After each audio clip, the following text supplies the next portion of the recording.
Hey there, my mushroom-munching, Koopa-stomping enthusiasts! Today we're diving into a game that flipped the Mushroom Kingdom on its head. Literally. Picture this.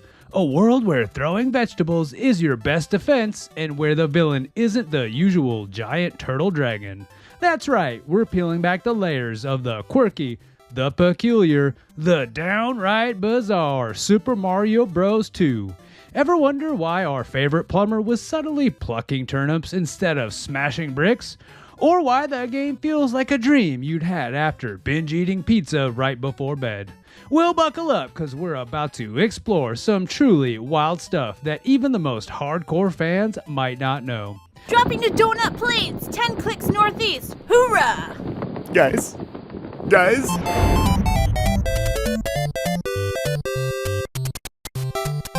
When Super Mario Bros. 2 hit the shelves, it was a complete departure from its predecessor, and for good reason. It wasn't originally a Mario game at all.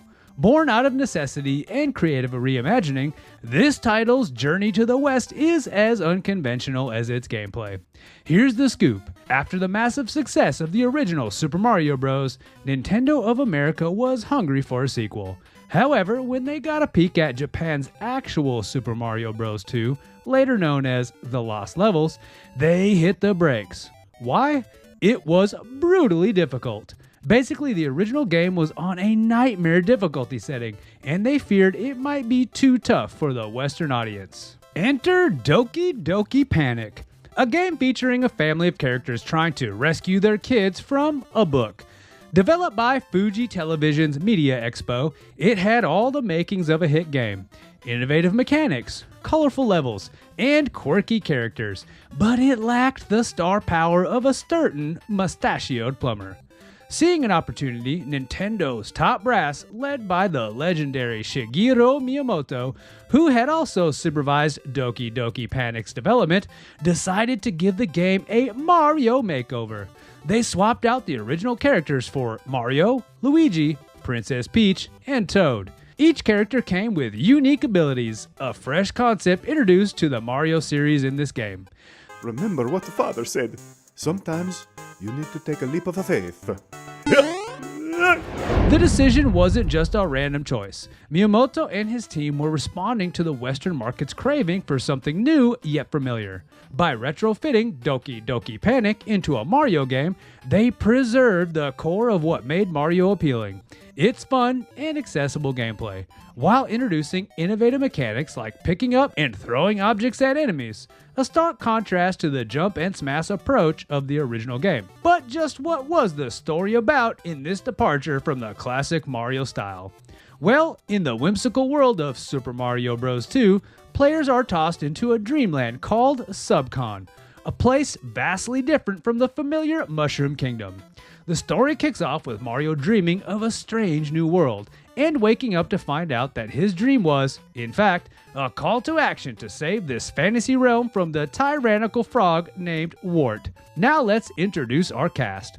Returning to the stage are Mario and Luigi, but this time they're not just palette swaps. Luigi gets his own unique ability to jump higher, although his footing is a bit slippery. Princess Peach and Toad also join the playable character roster, each bringing their own special traits to the table.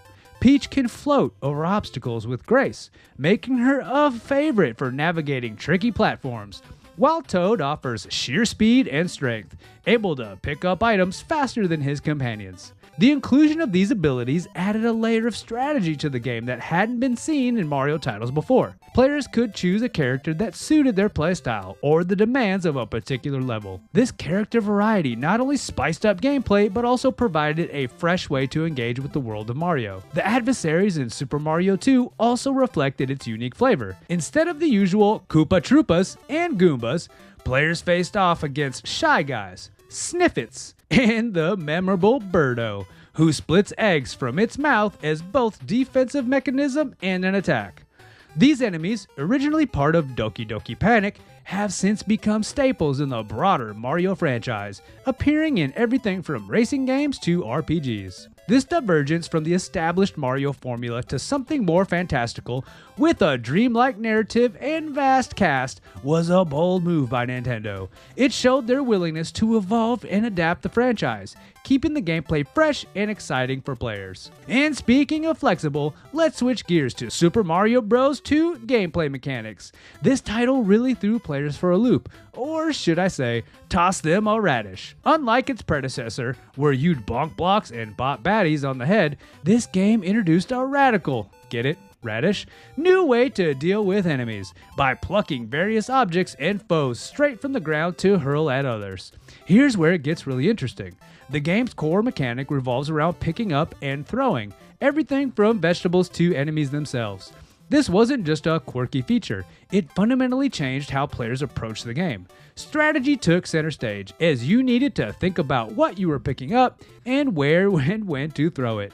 The environment wasn't just a backdrop, it was arsenal. And just when you thought you'd mastered the run and jump routine from the first game, Super Mario 2 brought in a whole new challenge with its vertical and horizontal scrolling levels. This wasn't just about moving to the right anymore, it was about exploring up, down, left, and right, searching every nook and cranny for secrets, a complete game changer.